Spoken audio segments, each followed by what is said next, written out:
We continue now with the U.S. Quidditch Cup 9 here at Columbia, South Carolina. I'm Brad Woznicki, and I'm joined by David Nguyen and Alex Martinez. And guys, our matchup now, Lost Boys taking on Ball State. Everyone's still talking about Ball State's big victory over the three-time defending champion, Texas. It was an extreme victory. I actually had the pleasure of seeing that pitch myself. Ball State, with amazing defensive beating, was able to keep the seeker off long enough to give their seeker enough time to win the snitch catch on a tied game. And we are underway. Brooms up.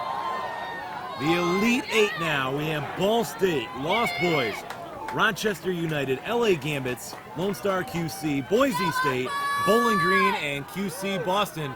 A lot of people leaning towards QC Boston now as who's going to take home the crown. Yeah, they're definitely the favorite. I've watched some of their games, and they're posting always at least 150 points. And you look at this now, you have 5 of the 8 teams are community teams. That's got people talking as well. Yeah, I think when you're pulling from multiple schools, it's hard not to get a huge talent pool. Something that a single university can't rely on, to get that kind of talent. Now, where do you see, guys, these two teams separating themselves from one another based on the style of play? I would definitely give Lost Boys as the more physical team. Ball State likes to play the beater game, open up the field more, where Lost Boys have that physicality to maintain a man-on-man defense. I saw Ball State earlier versus Maryland. Obviously, Ball State coming out on top, and they really slowed down the game to help them build their lead. And it took Maryland, a team that is used to a fast-paced offense, out of their strength.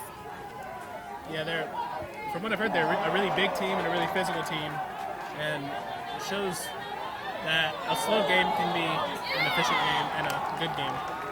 Great tackle there, preventing the first score of the game for Ball State. Lost Boys, I think, are one of the more famous teams out of Southern California, I believe.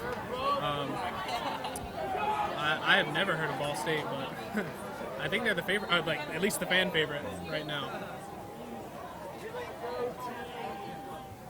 And good bludger play there gives Ball State the quaffle. And Ball State slowing things down there. They had an opportunity for a fast break. One thing to pay attention to Ball State is they'll send their one offensive beater all the way into the keeper zone on almost every possession. Yeah, I've never seen that before. I don't know how you would adapt to that unless you just tell your beaters just to pressure him equally. A little over 2 minutes gone by, and guys, I'll start to ask you about some of our other matchups in the Elite Eight. Another one we're going to have going on right now as well, Rochester United versus LA Gambits. Your thoughts on who's going to come out on top there? I think it's going to be a really good game. They're both really talented teams. Gambits have looked good all day, so I'm kind of leaning towards them. Gambits was certainly a couple of hard-fought matches over Sam Houston and a long one in their Sweet 16. But Rochester, with their fast-paced offense and amazing seeking ability, I see them coming out on top. The first score of the game goes to the Lost Boys, 1-0. Lone Star QC versus Boise State. A lot of people actually expected Boise State to make the run to the Elite Eight. Now you run into last year's runner-up and this year's Southwest Regional champs. Yeah, that's going to be tough. I mean, I think everyone on their team knows how hard-fought of a match that's going to be, but they've been physical throughout the tournament and putting up good numbers. So I think Lone Star doesn't have an easy match. But Perhaps one of the toughest matches now coming up, QC Boston versus Bowling Green. A lot of people really high on QC Boston right now. Bowling Green, though, came in with the 6th seed into bracket play. They were perfect on day one. Where do you see that Bowling Green has to have success in order to make that a match? Bowling Green certainly has to match the attitude. QC Boston is going to come in ready to put work, score goals. If Bowling Green, from what I saw yesterday, has the capability to do so, they just got to keep up with the intensity that QC Boston's going to bring to the table. And QC Boston has such confidence in all of their players. Their seeker, I think, is one of the fastest in the country. He's too good. 4 minutes gone by in this one, 20-0 your score in favor of the Lost Boys. They tried to capitalize off a double beat, but Lost Boys took care of that.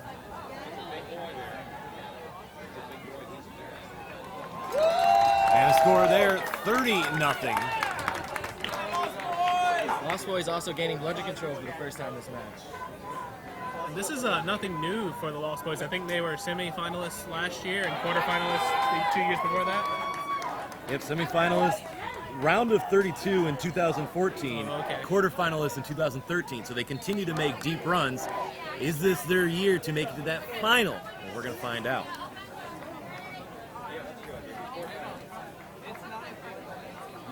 Ball State, look at the improvement that they've had in their record. They were 18-7 last year, coming into or after the World Cup was done. This year, going into U.S. Quidditch Cup 9, a record of 25-6. So not only did they get more games under their belt, but a higher win percentage. Yeah, that's crazy. I don't think we even play 25 games the whole year. That's one thing to take notice. I know some of the better teams that are around, they play 25 to 30 games a year.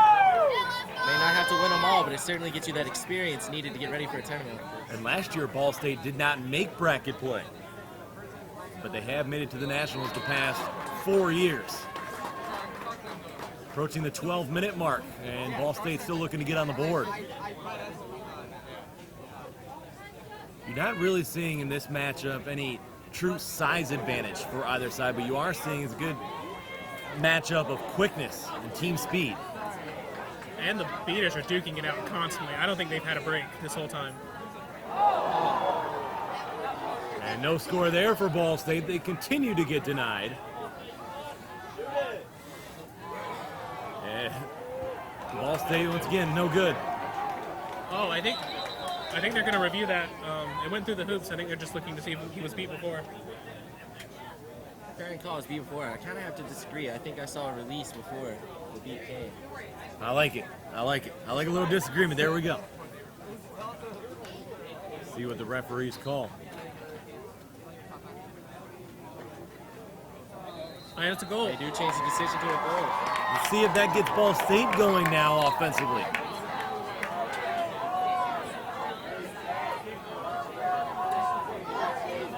(30-10) your score. 11:30 on the clock. Crowd's definitely trying to get them back into the game. Their chant is, "Ball so hard, must be state." Brad Woznicki, David Nguyen, and Alex Martinez here with you. U.S. Quidditch Cup 9, the Elite 8 round. You have to assume, currently being one of the fan favorite teams, Ball State, that's got to give some kind of energy to them. Just saw someone walk past me with a Google shirt on, and I can't help but remember the movie The Internship when they played Quidditch in there. Very entertaining. Vince Vaughn and Owen Wilson, of course. Inside of 11 minutes. Lost Boys looking for a score. They got it.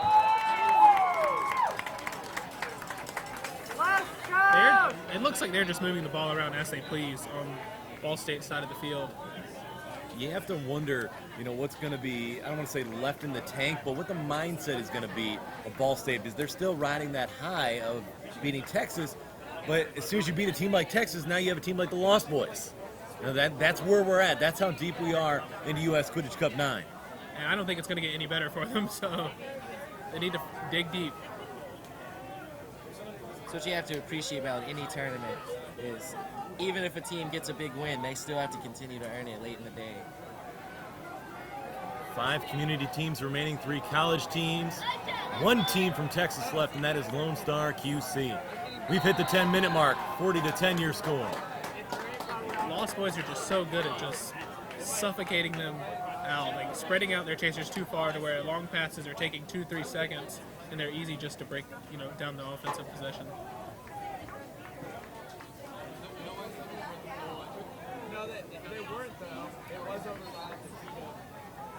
Continue on here. The score, a little bit too easy that time. Looked like 3 players there for Ball State. Didn't matter. Lost Boys score with number 55, Jacob Tiemann. Yeah, and I think the Lost Boys were just occupying the minds of the beaters there, so the chasers had no backup for a pretty big guy, number 55.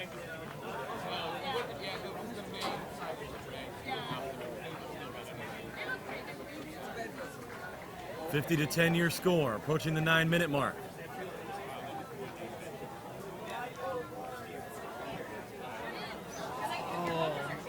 so close. Inside of 9 minutes. They're going to reset back to the keeper. And Lost Boys feel like they have all the time in the world, it looks like, in their slow approach up to the midline. They really do. They look comfortable, at this point in the game. And, it's up to Ball State to try and figure out a strategy that's going to change that. Opportunity here to add one more. And that one is good. Putting that one home, Alex Brown. Oh, and they're charging up the field. Can Ball State respond quickly? They need a goal. They're out of snitch range. They get it. They get it right there. And that was that aggressive beating we heard so much about. I think he was right beside the keeper with the quaffle as they were charging up the field. It was that sense of urgency right there. And when you see that happen, you get kind of excited because, we can produce that type of fast-paced play, and maybe that's what's going to be the thing that gets them past the Lost Boys. And then, one goal away from getting in range of a tie, which is not ideal, but if you have good seekers, maybe that's what you want. Broom's down for the moment.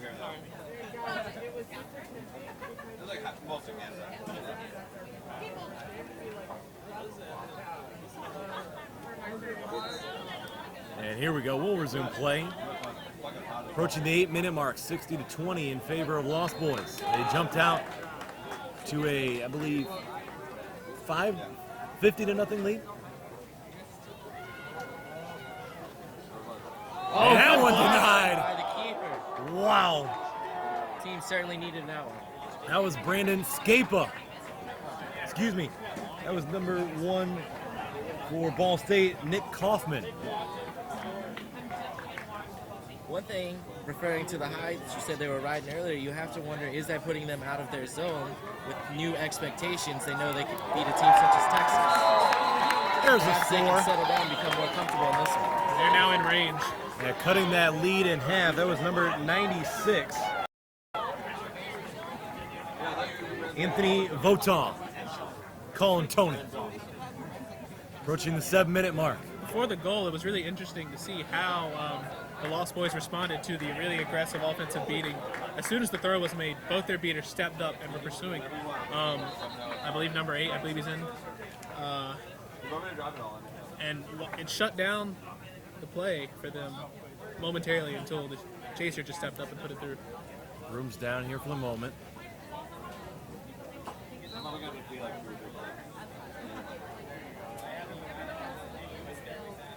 Quaffle controlled by Ball State. A chance to make this a 2-goal match. They're getting stronger at the right time. A goal here would be huge. Especially there's still 7 minutes left before the snitches release.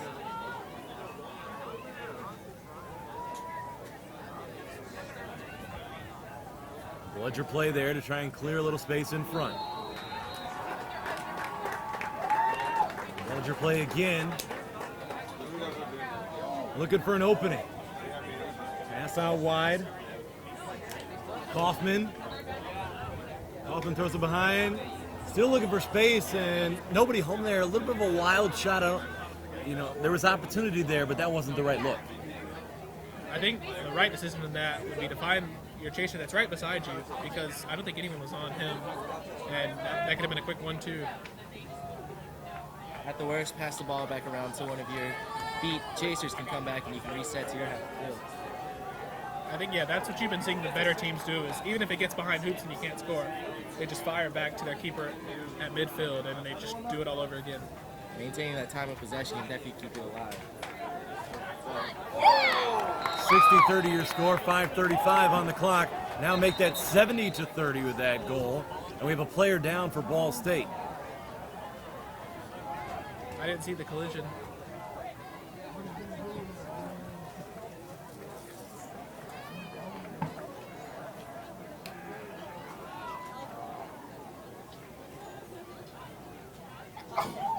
We continue on.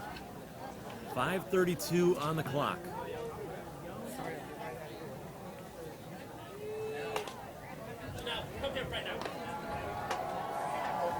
Ball State will have the quaffle.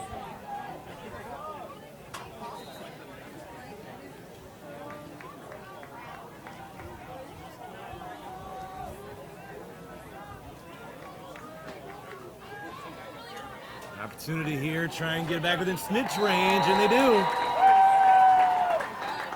Yeah, so in that, they dropped off their second bludger and sent your second beater up and tried to pressure him, but I don't think he even needed it. Like, as soon as the keeper saw an opening, he just went for it, and no one was there to stop him. That looked like Blake Fitzgerald, and his nickname, Fun Fact Fitz. Remember that. I said that 5 times.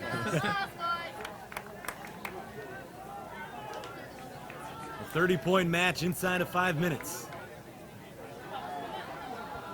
It's important here for the Lost Boys to continue to remember they're in control right now. You know, one goal, no matter how much time you take off the clock, could be a big separation point.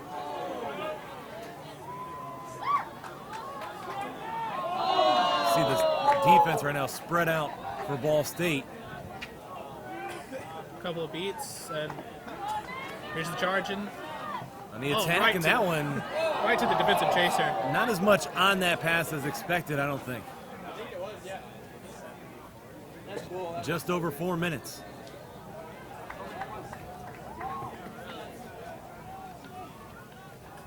Score 70-40. A spot in the final 4 on the line for one of these two teams.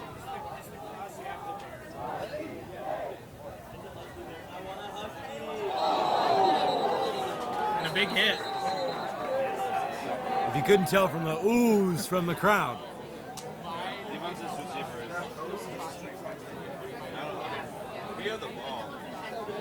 Players look upset. You have to imagine maybe there's a card on the line. Just a score check over here in the Rochester game. Rochester currently up 40-30. 40-30, leading the LA Gambits. Oh, they gave him a red. Wow. The Lost Boys keeper, number 18. Haven't seen many Reds today. That is Margot Ailman. Big part of why the Lost Boys are where they are.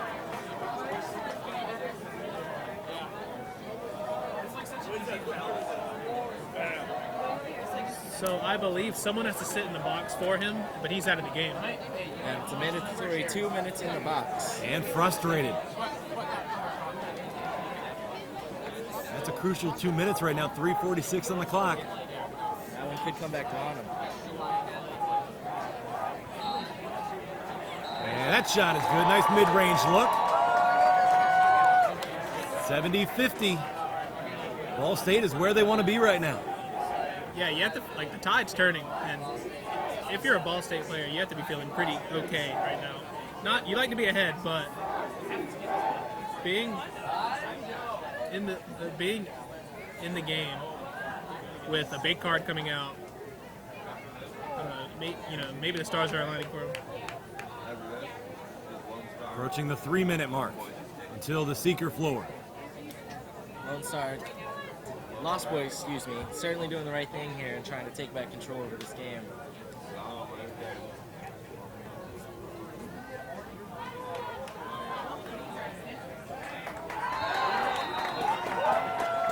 $70-40 your score. Excuse me, 70-50. In possession of the quaffle, and there's bludger play. Bludger play all around for Ball State. Dangerous there, because if there wasn't enough players back for the Lost Boys, that could have been an easy score. It's certainly going to be a around the net call on Ball State. So yellow 1 minute in the box. That'll help level out the playing field here for a moment.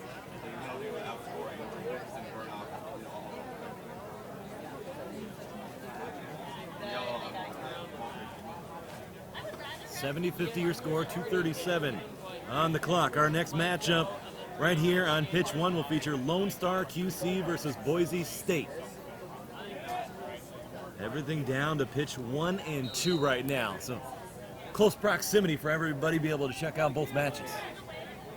Definitely a lot of pressure on Lone Star, being the last surviving Texas team, the powerhouse of the United States. When you have to imagine what went through Lone Star's head when they found out Texas went down. I mean, that's the team that defeated them in the championship last year.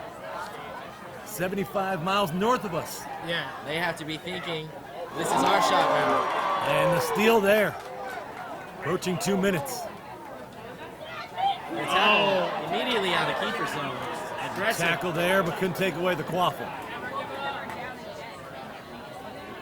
That was Tiffany Chow. They call her T-Chow with that tackle for Lost Boys. Yeah, like sometimes you just don't expect it from the female chasers, and she put it on them. A reset here. Both teams, I don't know if they're comfortable slowing it down right now, but that's the way the pace of play is continued on now.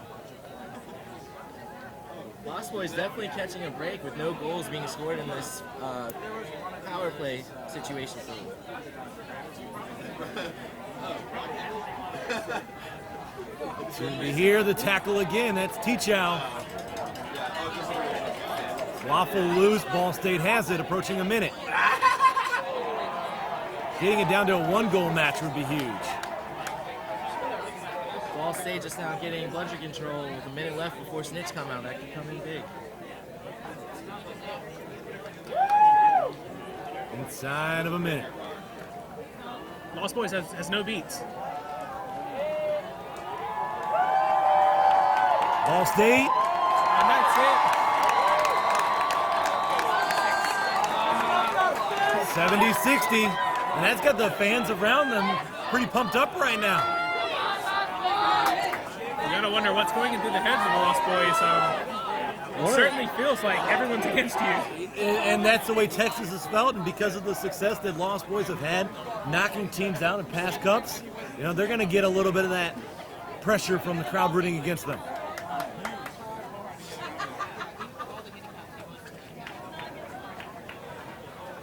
(70-60), approaching 10 seconds. Beaters are constantly working. And that shot no good. Final seconds. Here we go. Seekers are released. Seekers are released.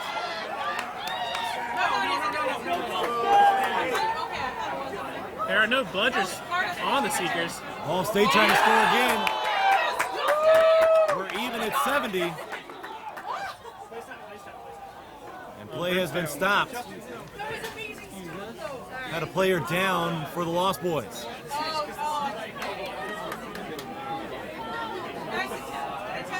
It is a similar situation in the Texas game. Ball State tied it up. Which Seeker can get it done right now? It's Justin Fernandez, the Seeker right now.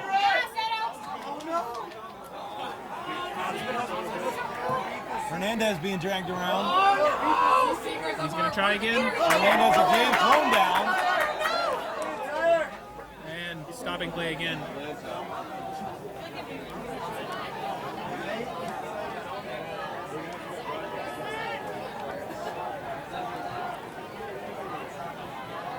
Play will resume here momentarily.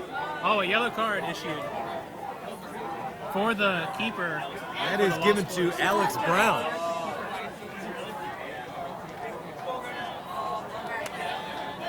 This would be a good time for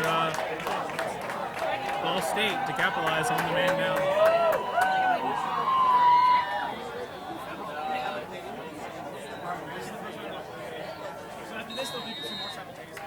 We continue on. We are only in the Elite Eight. It feels like a Final Four matchup at least right now. Another score for Ball State. That run continues. They were down 70-40, now lead at 80-70. And good beater play by Ball State to keep the Lost Boys Seeker off the snitch. Another update. Rochester currently up 60-30 over LA Gambits. Putting themselves in good position for a snitch catch. And now we're even at 80. Fernandez going back to work. Nearly a snitch catch, yes, no snitch catch. And I think a good call there was pulled as the snitch was on the ground. He had his hand on it before, but the rip did not come until the snitch was down. Absolutely. And the quaffle's behind the Lost Boys hoops. And Ball State has it. Ball State going after the snitch. And snitch goes down. Both seekers seemingly relentless on the snitch. We continue.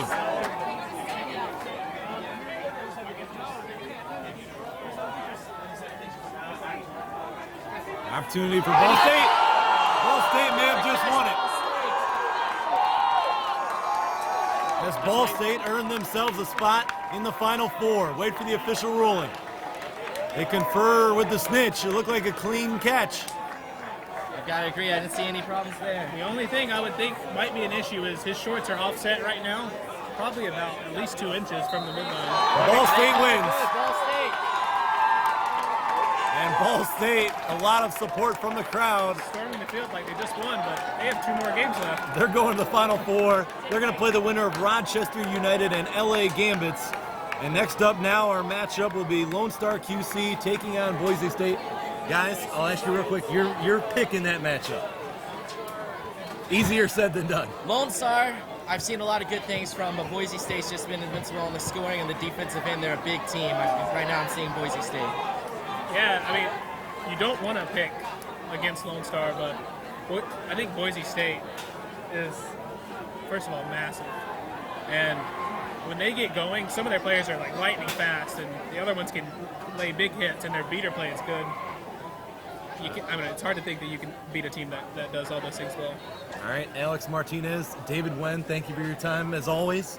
It's going to do it for this broadcast, so stay tuned. We've got another Elite 8 match coming your way. Lone Star QC versus Boise State. And one more time, Ball State moving on to the Final Four.